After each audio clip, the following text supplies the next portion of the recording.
warplanes have struck areas in all corners of Iran on Friday, with more intense airstrikes on the capital, Tehran. More than 1,300 Iranians have been killed since the conflict began. Iran's government spokeswoman says 30% of those killed are children.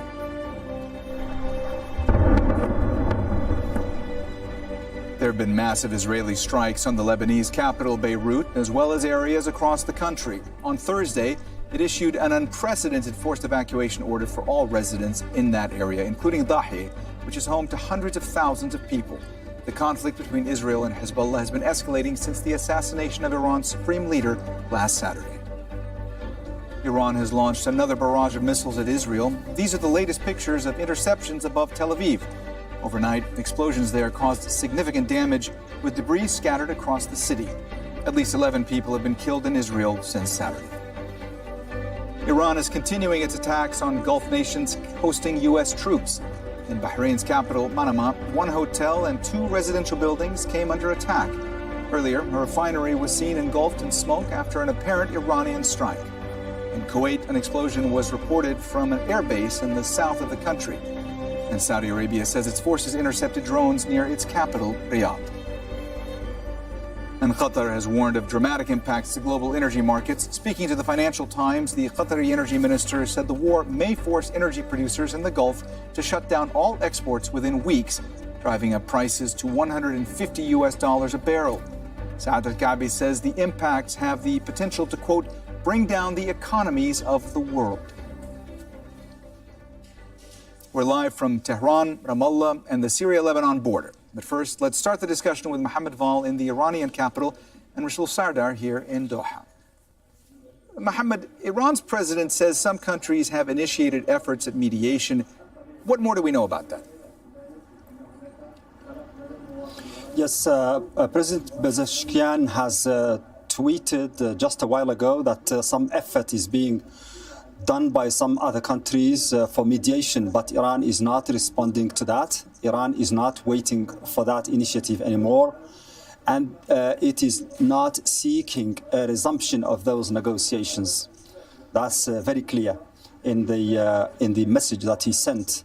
And also the same thing has been said yesterday by the foreign minister, Arakji, who said that in an interview with an American TV outlet, he said that we can't trust the Americans anymore. They have betrayed us twice. They have attacked Iran during negotiations 2 times now, and Iran is not seeking negotiation. It is not even seeking a ceasefire.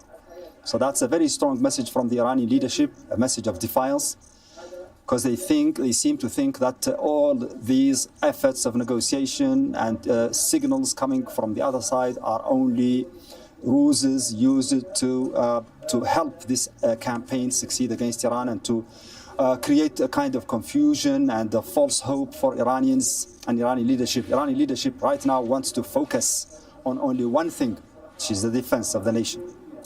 And Mohammed, if you could just bring us up to speed with what's happening regarding all the latest strikes that have happened across the country, and if you could tell us, how are people being able to take shelter? Yes. Less than 10 minutes ago, Mohammed, 3 loud blasts rocked the Iranian capital, Tehran, and until now we don't know the targets. We don't know the nature of the targets, but soon probably some of the details will come. But also the cities, aside from Tehran, 3 or 4 waves of striking this since dawn. But also aside from Tehran, the Qom has been targeted, and Ilam is in the northwest, and that's close to the Kurdistan region, where in Mahran, 2 people were killed earlier this morning. And also in the south, in Shiraz, 20 people were killed in an attack on a civilian district, and 2 medical staff workers were killed in a separate strike on some medical facilities. So civilians are dying in scores in the country, and the intensified attacks are also, everywhere in the country. And going back to Kurdistan, that's a very sensitive area there. The Israelis in particular seem to be focusing on the border with Iraqi Kurdistan region.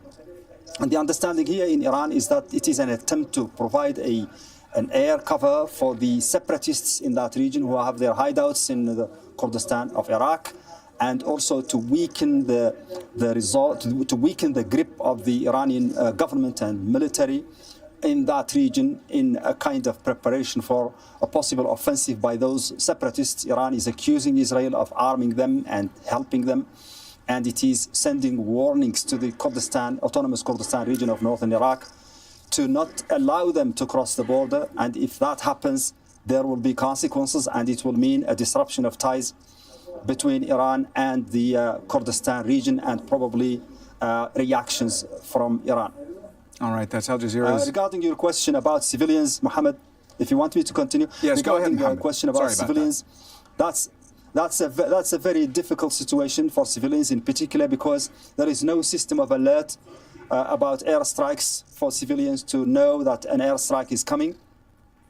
And that's the condition for them to be able to take shelter in any way, in any sort of shape, in any form. And even the shelters are not ready. The government has talked about preparing more than 80 metro stations to be used as bunkers. But even the construction of those metro stations, according to some people, is not adequate for bunkers. It's not clear where you can access them. They're not deep enough underground. And there is also probably there will be time before they are fully prepared for that. The government hasn't so far been able to provide this particular service for the people, and the people are afraid and critical of it. During the previous war, the 12-day war, that's when everybody here in Iran became aware of the necessity for the country to put in place some kind of mechanism for people to be protected against airstrikes and so on, and that's when they started. I understand that they have set up a couple of loudspeakers and installations in Tehran.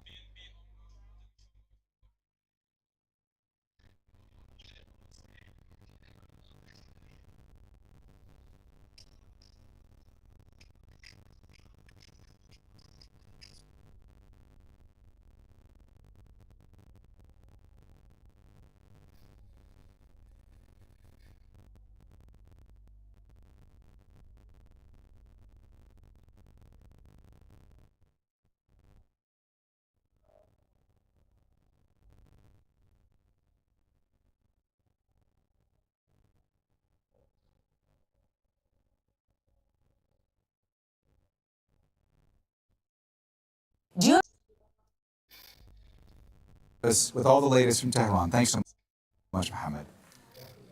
All right, let's speak now with Babar Baloch. He's the global spokesperson for the United Nations Refugee Agency, and he joins us live now from Geneva. Babar, thank you so much for being with us here on Al Jazeera. Look,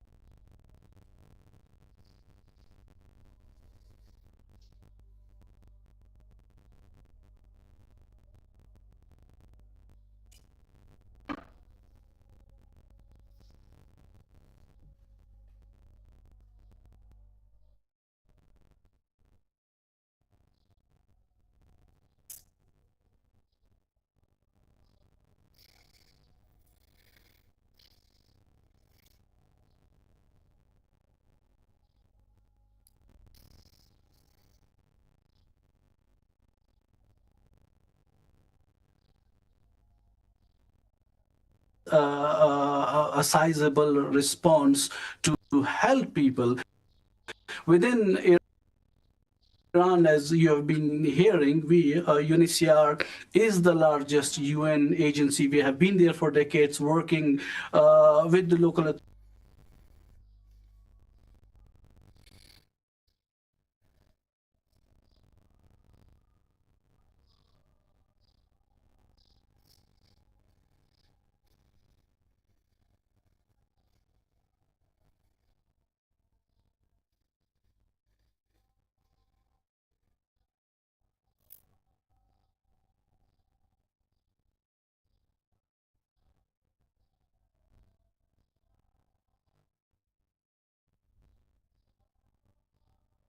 Avoid it. Priya, it's always good to see you. Thanks.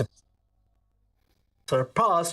We don't have exact figures, and it's very difficult to get those numbers, but it could be a bigger chunk of the population which could now be affected. And let's not forget, the conflict, as it escalates and intensifies, is overspilled into Lebanon also. From Lebanon, we are seeing now nearly 100,000 people who have taken refuge or shelter in the collective shelters over there. And then you also have 37,000 people who have arrived into Syria. Majority of them are Syrian refugees, but there are many Lebanese among them as well. So we are very worried that if it goes on, it would have a bigger impact on the region. We're really worried about the civilian and displaced population in all impacted countries. Babar, we just heard from our correspondent in Tehran, Mohammed Val. He was saying that there are civilians there that are dying. He said there are shelters that are not ready. I would just like for you to talk to us more about what you understand the civilian population in Iran is going through at this moment. How will they be able to get help, especially in light of the fact that there are these reports that health facilities have been targeted in this conflict so far? Indeed, and it's very troubling and worrying. We're calling for civilian safety all across the region. And inside Iran, we have been helping mostly Afghan refugees, but UNHCR is also scaling up a response to help population that are being affected across the region as well. At this time, we haven't seen a big number leaving Iran, but we understand that mostly people are trying to seek safety and shelter inside the country. But UNHCR has activated a mechanism in terms of a larger humanitarian response in the region if and when it's required. Remember, we, the UN Refugee Agency, are mandated to take care of refugees and displaced population. And when something like this happens, conflict, wherever it happens in the world, it forces people to become refugees, which is a very important point. Then when people need to seek safety beyond the borders, that safety is present there. Babar, I want to ask you a question more about the logistical side of this right now and the aid that so many people need. How is it anticipated that medical supplies will be able to get to those displaced populations in Iran or those that are trying to cross borders going forward? Indeed, bringing humanitarian supplies into those who are displaced or who are affected, it's very difficult. I mean, it's very difficult inside Iran now with this situation. That's why we keep repeating, for civilians, for displaced population, for humanitarian workers, it's not easy. Our offices are overwhelmed in terms of number of refugees, Afghan refugees in the countries who are trying to reach us. They're anxious, they're worried like the ordinary civilian population. So it's a very difficult time for everyone. And with all the disruptions, we have the know-how, we have the skills as UNHCR, the UN Refugee Agency, to deal with mass displacement. We are mobilizing support from different locations, but we won't be able to do it alone to support those people. We will need global kind of solidarity in that sense to take care of the population who would be affected in the region or who are affected in the region. All right, that's Babar Baloch. He's the global spokesperson for the United Nations Refugee Agency, joining us live from Geneva. Thanks so much for being with us here on Al Jazeera. Thank you. Thank you. Thousands of people have been fleeing their homes in Lebanon as Israel steps up its attacks across the country. Israel has issued forced displacement orders for southern Beirut, which is home to hundreds of thousands of people. Israel has been striking southern Beirut for several days now. France says it will provide armored transport vehicles and other support to strengthen its cooperation with the Lebanese armed forces.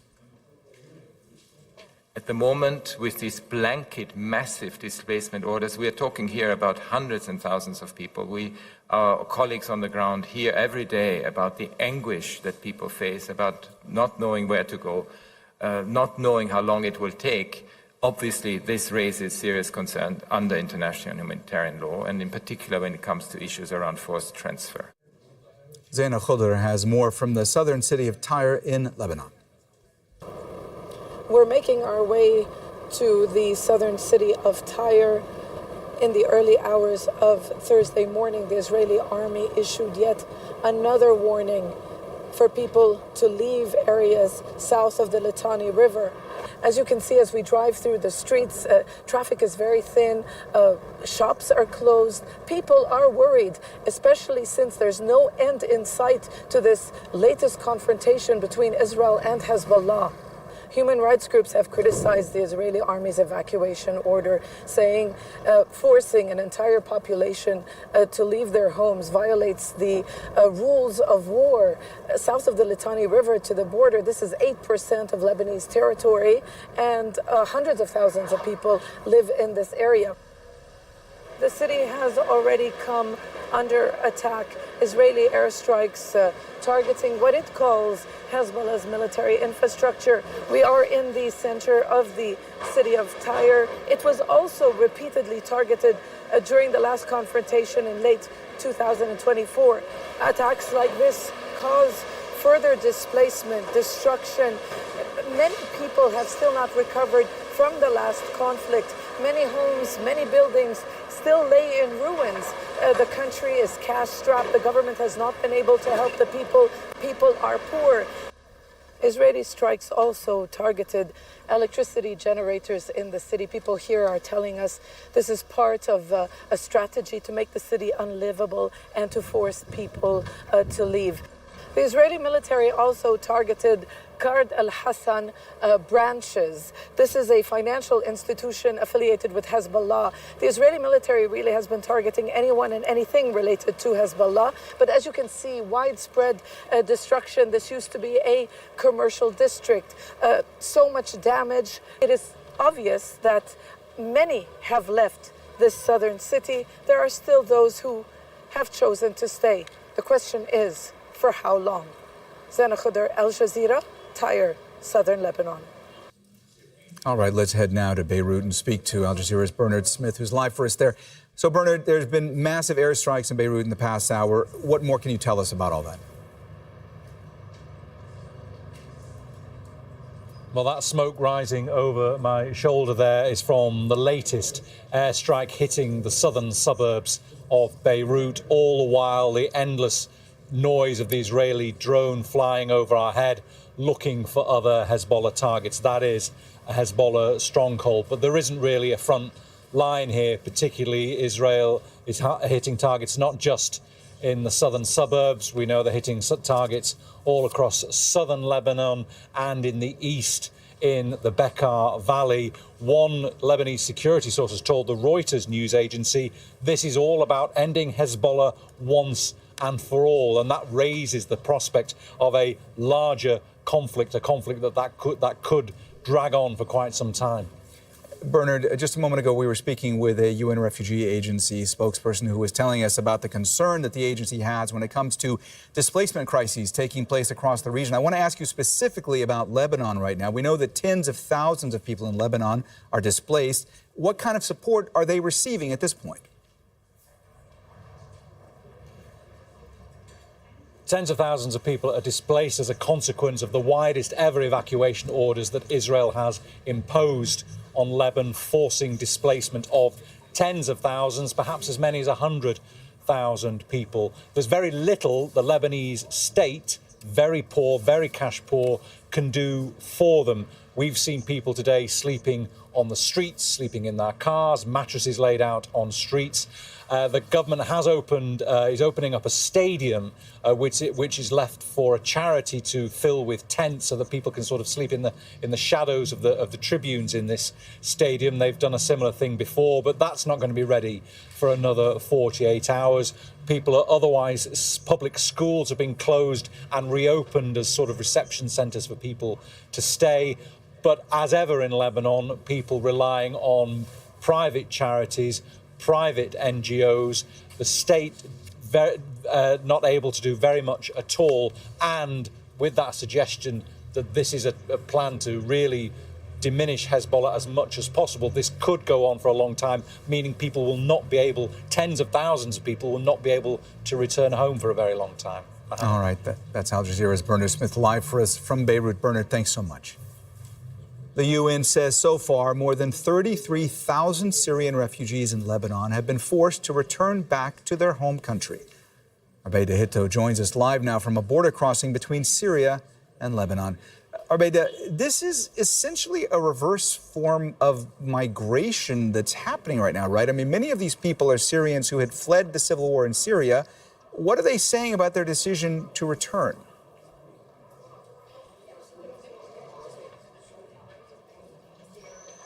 Absolutely, Mohammed. People who are returning are coming back with mixed feelings. They left Syria so they could escape the bombing and other kinds of oppressive actions by the former Assad regime here. And they went to Lebanon where they took shelter. And now, after all of these years, they're having to flee Lebanon and come back to Syria in these very auspicious circumstances. The people that I've spoken to have been on the road for 2 or 3 days. They've left neighborhoods that were given warnings or evacuation orders, I should say, by the Israelis. So they left their homes that they were living in and they went out into the open fields. They stayed in the open fields. They tried to go back to their homes, and then there were more warnings and they left again. And so that was a series of events that led up to them arriving here on the Syrian border. And that's taken for some of these families up to 2 to 3 days for them to make that final decision to cross over. Many of these families left homes that were destroyed in Syria many years ago. They're not exactly sure what they're going to be returning to. Most of the people that are returning are coming with their families, young children, elderly people. I've spoken to some families that say now they've split with their families. Some members have stayed in Lebanon, others have returned. So this is causing a lot of grief for these people who have been trying to put their lives together as refugees in Lebanon, but now have been forced to uproot themselves and come back to Syria with very little resources and unclear about how they're going to move forward in the coming days and weeks. But the Syrian government is here saying that they're going to be helping anybody who wants to get across the border. The United Nations and its various agencies are here also providing some support, psychosocial and even financial support for people who want to make a voluntary return. But all of that being said, for the people who are affected by this, the tens of thousands of people, as you mentioned, the number the United Nations is using now is above 30,000. But what we're hearing from official sources on the border crossing here is that the number of people that are actually crossing, whether it's people crossing through the border in a legal way or even people that are being smuggled across the border, is much larger, tens of thousands of people more than what the UN is actually saying. So they know that this could very quickly escalate into a huge humanitarian crisis. For now, the Syrian government is sending reinforcements towards the border. They've communicated their actions with the Lebanese side, confirming to the Lebanese side after some concerns that the Syrian military presence on the border, the buildup that is purely defensive, and that the goal of the buildup is to make sure that there is no military escalation here in these areas. All right, that's Arbeida Hitto live for us at a border crossing between Syria and Lebanon. Arbeida, thank you so much for that update. Israeli air defenses have intercepted another barrage of Iranian missiles.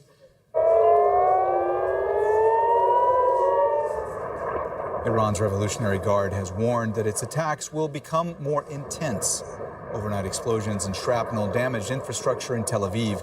At least 11 people have been killed in Israel since Saturday. All right, let's head now to Ramallah and speak to Noor Odeh, who is tracking Iran's retaliatory attacks on Israel. Noor, Iran has continued attacking Israel, as we said. Meanwhile, the Israeli military is striking Iran. This conflict is showing no signs of de-escalating, right? Absolutely. The Israeli government and military say they will continue to strike at Iran and undermine the ability of the government to stay in control, to stay in power. Some even have gone as far as saying that the objective is to make sure that Iran will have no capacity to recover militarily for 20 years. So this conflict is nowhere near its end. But of course, Iran is retaliating. It is sending millions of Israelis to the shelters or close to them across the country, and it is that has an economic cost. Of course, the country is still under a state of emergency. There are some easing of restrictions, Muhammad, but that only applies to places where there are shelters up to code that can accommodate up to 50 people. So not really a return to normal life. And of course, all of that while Ben Gurion Airport is only open to bring in, to repatriate the more than 100,000 Israelis stranded outside the country and to facilitate the departure of those who are still in the country. The government is asking for patience, and Israelis are going to need a lot of it if this keeps up. And Noor, Israel is expanding its ground offensive in southern Lebanon. Do we know what Israel wants to achieve, what its end goals are here? Well, I mean, let's go with what Israel is declaring, Muhammad. Israel says that it will occupy more Lebanese territory, up to 8 kilometers deep into Lebanon. But Israel has, as we've been hearing from Zaina and Bernard, cleared the southern Lebanon south of the Litani River. That's an area up to 30 kilometers deep into Lebanon. So tens of thousands, if not hundreds of thousands of Lebanese have been forcibly displaced in the south and also in the Dahiya. And that really is where the significant political messaging is, because Israel has mirrored its actions in Gaza in al-Dahiya, issuing those maps, telling the Lebanese residents of al-Dahiya and the Palestinian refugees in Burj al-Barajne where to go and on which road. And then you had the Minister of Finance saying that al-Dahiya will soon look like Khan Yunis.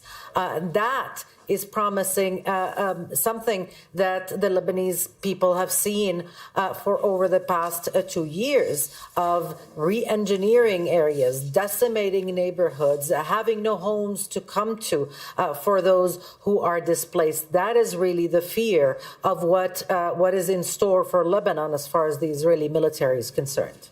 All right, that's Noor Ardeh live for us from Ramallah in the occupied West Bank. Thanks so much, Noor. There have been more Iranian missile and drone attacks across Gulf nations hosting U.S. troops. In recent hours, several countries have been targeted. A hotel, apartment building, and an oil refinery were attacked in Bahrain. Explosions have taken place in Kuwait, and there have also been reports of interceptions in Saudi Arabia and the UAE. Iran's deputy foreign minister says Tehran has no option but to put an end to U.S. military presence in the region. Speaking from a forum in New Delhi, Saeed Khatibzadeh justified attacks on neighboring countries hosting U.S. forces. We have no option just to put an end to the presence of United States in the surrounding area of Iran. We told Americans and we told our neighbors that if they would like to put an end to the existence of the greatest civilization on earth or the oldest continuous civilization on earth, then we have no option just to put an end to the existence and presence of United States in the Persian Gulf area. The U.S. State Department has begun evacuating Americans from the Middle East by charter flight. They've faced criticism for acting slowly to help those stranded by flight cancellations and airspace closure in the region. That's as drone and missile attacks continue around the Gulf. Zain Basravi has more from Doha.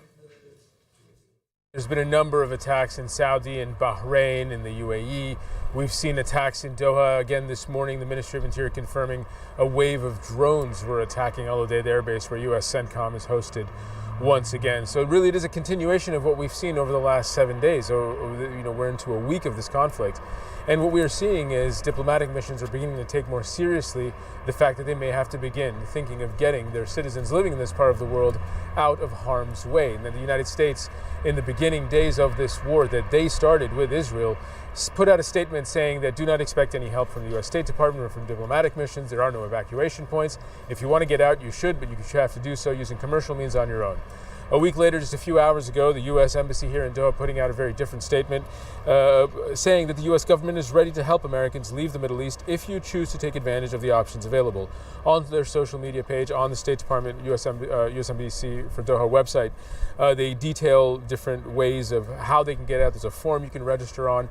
They are beginning to look at getting people out of the area if they wish to go, if they wish to leave at this stage. It also goes on to give a bunch of security guidance, and one of the points that they make, it really does give you a sense of where they think, where the U.S. thinks the threat from retaliation, the direction in which this conflict is going to go in coming weeks. In it, it says to shelter in place, and the security guidance is, to the extent possible, remain inside your residence, hotel, or another structure and stay away from windows. Please remain vigilant, as the Iranian government and its proxies may seek to target Americans in retaliation for U.S. strikes against Iran.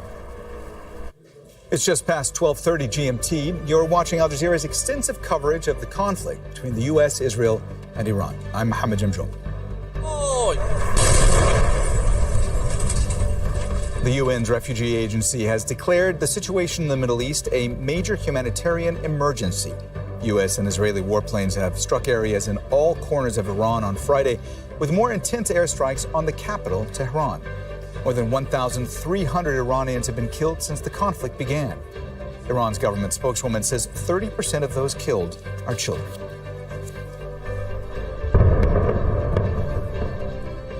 There have been massive Israeli strikes on the Lebanese capital, Beirut, as well as areas across the country. On Thursday, it issued an unprecedented forced evacuation order for all residents in that area, including Dahiyeh, which is home to hundreds of thousands of people. The conflict between Israel and Hezbollah has been escalating since the assassination of Iran's supreme leader last Saturday. Iran has launched another barrage of missiles at Israel. These are the latest pictures of interceptions above Tel Aviv. Overnight, explosions there caused significant damage, with debris scattered across the city. At least 11 people have been killed in Israel since Saturday. Donald Trump says he will have to be involved in picking Iran's next leader. He said he would support exiled Kurdish Iranian fighters to launch an offensive, quote, if they want to do that. A group of Iranian Kurdish parties formed a coalition last week to challenge the Iranian government. And at least 2 people have been injured in northern Iraq after an Iranian strike hit a camp housing Kurdish fighters. The fighters are part of a 6-party alliance of Kurdish parties. Iran's military has stepped up its attacks on Kurdish armed groups in Iraq. U.S. President Donald Trump has encouraged Kurdish fighters in Iran to take up arms against the government. Asad Beg went to the community hit in the outskirts of Erbil in northern Iraq and explains how the Kurdish fighters in the region could play a role in the conflict. They are an important part of this larger picture, more so now since we've heard voices, and including the President of the United States, Donald Trump, talking about how he'd like for Kurds within Iran to take up arms, and also leaked reports about CIA supporting groups and wanting them to mount a ground operation. Now, this particular group on the outskirts of Erbil, the Khubat Organization of Iranian Kurdistan, they were hit last night, 2 drone strikes last night, injuring 2 people. Now, they were caught completely off guard from what we can tell. And if I can just show you some of the damage now behind me, you can see the impact of the drone. This area, it's not a particularly large camp, but what it is, and they won't tell us how many members they actually have, but they say that they are willing to mount a ground operation. They've always been willing since 47 years. But they're waiting for the right opportunity. And you can see even here some of the remnants of the drone. Now, speaking to some of the fighters here, they believe the drone wasn't launched from Iran. They believe groups aligned to Iran, based in Iraq, launched those drones. Now, one of these fighters has just returned. You can see his head bandaged. He was one of those that were injured. But at the time of this attack, again, caught completely off guard. The room behind me, they were cooking, and some of that food is still out there in the pots. Now, speaking to the fighters here, they say they've had no contact with the Americans, no contact with the CIA, no contact with Israel or Mossad. They've had no support from them. But what they are saying is that they are willing to mount ground operations. But the politicians in northern Iraq are painting a different picture. Now, the president, Najmuddin Barzani, has said that Iraqi Kurdistan will not be a part of any conflict.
all our objectives, and they should remain confidential.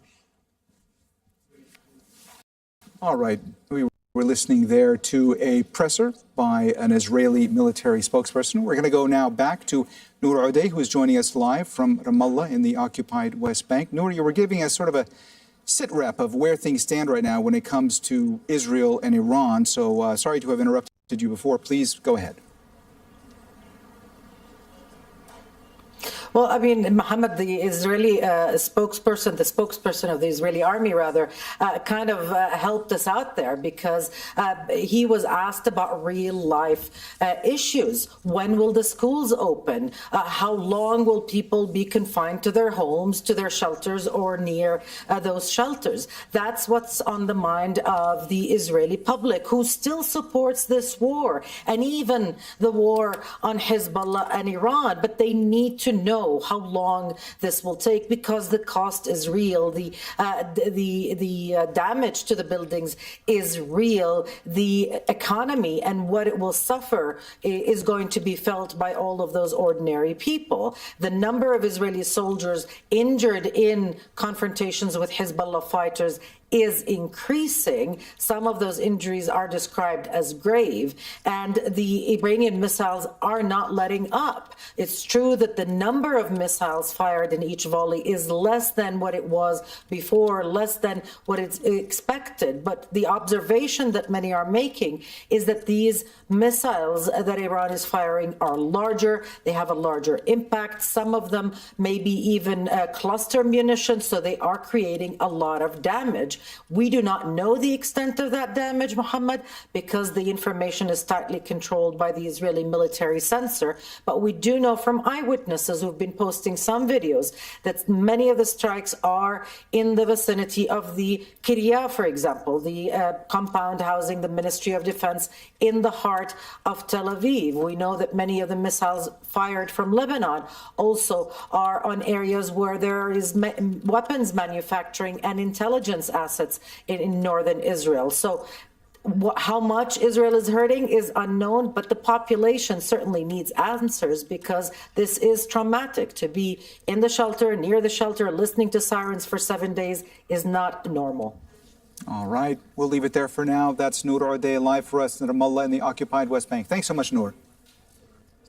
There have been more Iranian missile and drone attacks across Gulf nations hosting U.S. troops. In recent hours, several countries have been targeted. A hotel, apartment buildings, and an oil refinery were attacked in Bahrain. Explosions have taken place in Kuwait, and there have also been reports of interceptions in Saudi Arabia and the UAE.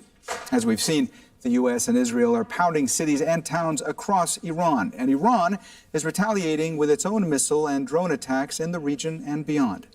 Al Jazeera's defense editor Alex Katopoulos looks at the Patriot air defense system that countries are using to defend themselves.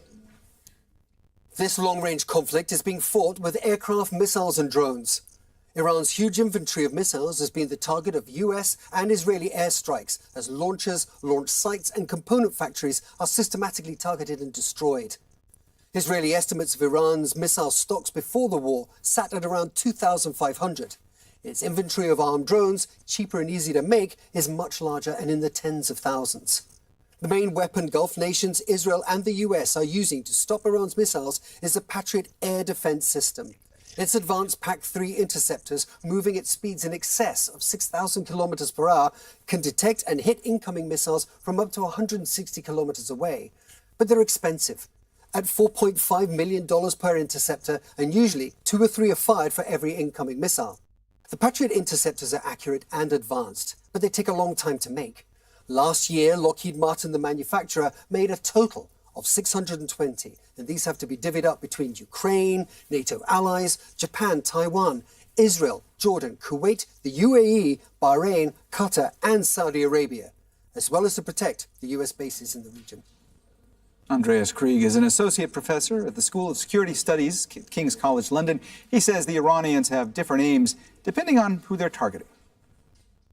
We have to differentiate between the different types of weapons that are being used by the Iranians. So their ballistic missiles are limited in terms of they're depleting their stockpiles, and they won't be able to replenish them as quickly as, for example, their stockpiles of drones.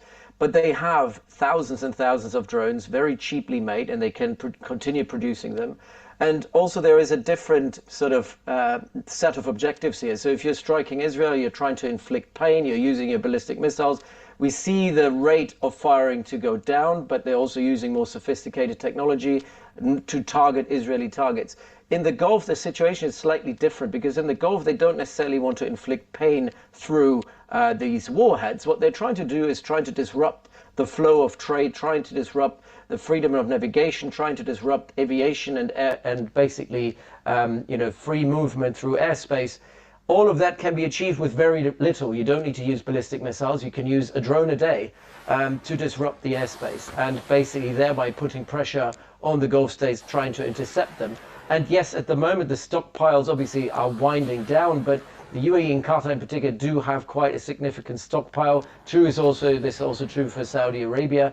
But if the rate at which we've seen these interceptors being used over the last couple of days, particularly the first 4 days of this conflict, at that rate, obviously the Gulf states couldn't sustain it for weeks. But if we're seeing now these attacks winding down, they could potentially sustain it for quite some time. But I do think time is on Iran's side, and all they need to do is disrupt from time to time, and thereby kind of paralyzing the Gulf. European allies are trying to boost defenses in Cyprus after a drone attack hit a British base. John Saropoulos has more from Akrotiri, where that base is located. We know that the British base here has been on high alert since overnight Sunday to Monday, when a drone actually hit a hangar, the only time the base has been hit this week. And John Healey, the British Defence Secretary, was here yesterday to announce that 400 additional personnel are being sent to the base to secure it, also being sent Wildcat helicopters, being equipped with Martlet drones to shoot down, Martlet missiles, to shoot down drones, and next week the HMS Dragon, a destroyer. But there is still great unhappiness on the island with the fact that these British sovereign bases here are attracting risk. And we spoke to a governing party MP yesterday who told us that the government doesn't believe that the British can secure the island. Much more than that, they don't believe the British can secure their bases entirely. And they do eventually, not during the present crisis, want a renegotiation of the status of these bases. All right, Eli Geranmaya is the Deputy Director of the Middle East Program at the European Council on Foreign Relations, and she joins us now live from London.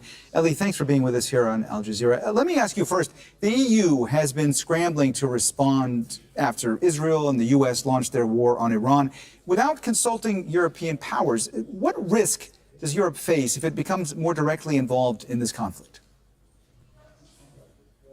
Well, it is already involved, as your report mentioned, with the attacks on Cyprus, the first time coming from potentially Lebanon into EU territory. Europeans are also affected by the disruptions in LNG supplies and the closure or the effective closure of the Strait of Hormuz. And they are most immediately affected by the hundreds of thousands of citizens that are still in the region, that work in the region, want to go back to the region. So it is clear that what happens in Iran doesn't stay in Iran and has had impacts already beyond the Middle East. I think the key question now for Europeans is, first of all, how far they go into supporting their transatlantic ally and President Trump personally in this war, when there is really no strategic end goal that is being clearly explained to them, or at least the president himself seems to flip and flop on his end goal strategy every hour. And so we've had, for example, the UK take a slightly different position on its so-called defensive offensive operations. We've had the French say that they will go in to defend Gulf allies, but not necessarily carry out any strikes inside Iran, which is slightly different to the British. And then you have Spain that says they want nothing to do with it. So that's one part of the equation. The second part of the equation is for countries, particularly like Germany, that are getting on board with the regime change bandwagon in Washington, is how does Europe now plan for a potential humanitarian fallout from this war especially if it is a prolonged war that leads to flow of refugees and migrants of the type we saw in Syria, but multiplied. And I don't think Europe has an answer yet to either of those questions. Ellie, the EU's foreign affairs chief says that U.S. foreign policy shifts have shaken the bloc's relationship with Washington. So what should the approach be from here on out?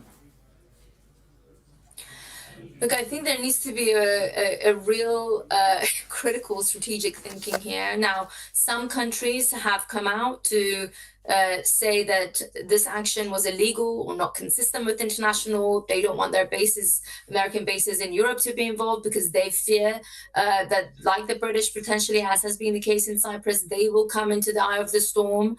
So we need a consensus decision from the EU bloc on this. And also, we need a consensus decision on whether the EU is going to be part of a diplomatic solution to get to a ceasefire and an enduring peace between the US, Iran, and Israel, or if it's going to be actively part of offensive operations going forward. And these are two very strategic issues that the EU needs to come to terms with and make a decision on. And finally, outside of Iran, as your reports before have suggested, a big issue now for Europeans is to what extent does the United States deplete currently quite essential ammunition and defensive resources that could be going to fighting the war in Ukraine, to the Middle East. And the longer this war continues, the more strained the US capability to provide resources to Ukraine. And this is where the EU will be forced to step up as a consequence of this war. Ellie, France had authorized the U.S. to use one of its bases on condition that they're not used to strike Iran. What does this signal to you when it comes to potential closer military coordination going forward between the U.S., France, other European countries? Well, as I tried to allude to before, there is currently a distinction between what the British have said they will allow their bases to be used by the US and what the French have said. So the British Prime Minister came out and said that they would be willing, potentially, we don't know if this has happened, but to allow their bases, including in Diego Garcia, which was a point of tension between the US and the UK recently, for defensive operations, including targeting Iranian missile launches at source, i.e. inside Iranian territory, not mid-air, to intercept them. The French have come out to say, wait a minute, this looks like mission creep here. We are only going into this conflict for the defense of our own bases in the region and the defense of our Gulf partners. And that's slightly closer, as things stand, to where the Arab Gulf monarchies stand on this issue, which is essentially we will shoot down Iranian drones and missiles coming at us, intercept, but not currently partaking in American offensive operations inside the territory. Now, the longer this conflict goes, the more scope there will be for mission creep for everybody, including the Europeans. All right, that's Ellie Garan-Meah. She's the Deputy Program Director and a Senior Policy Fellow for the Middle East and North Africa with European Council on Foreign Relations. Thanks so much for joining us here on Al Jazeera. We appreciate it.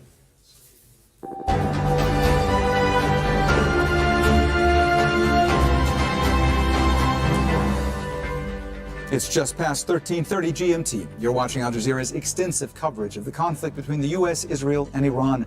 I'm Mohammed Jamjoul.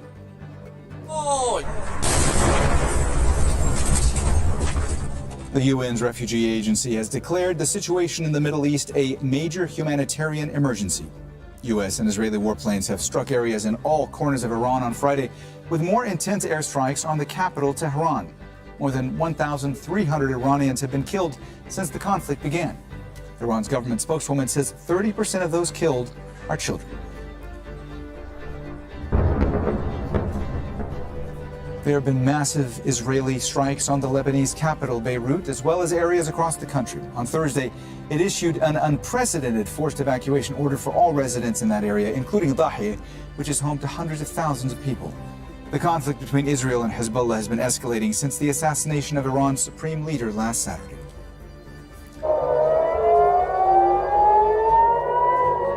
Iran has launched another barrage of missiles at Israel. These are the latest pictures of interceptions above Tel Aviv. Overnight, explosions damaged the city's infrastructure. At least 11 people have been killed in Israel since Saturday.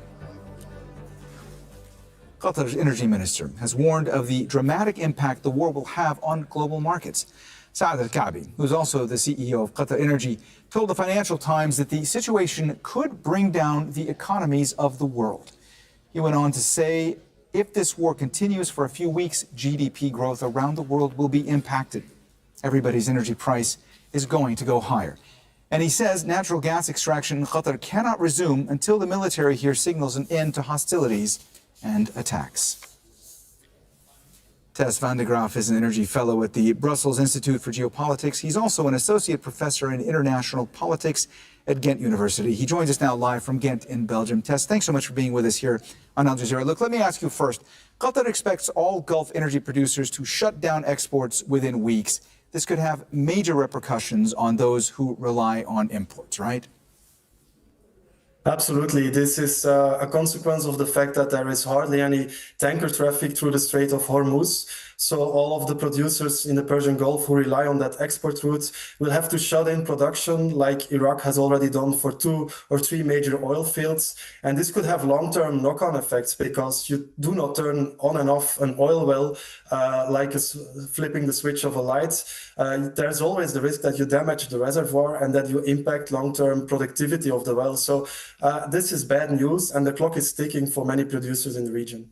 Yes, you were just talking about the concern about the impact on long-term productivity. Let me get your thoughts on how much concern there is right now that we could be approaching a scenario in which this becomes a prolonged conflict. How worried are you about the prospect of a global energy crunch and the impact that'll have? Yeah, if you look at prices, particularly oil prices, we're now trading in the $80s a barrel range, which is high, but it's not as dramatic as you would expect, given that a closure of Hormuz, targeting of energy infrastructure across the region, across all of the Persian Gulf producers is something that was always seen as like the mother of all shocks.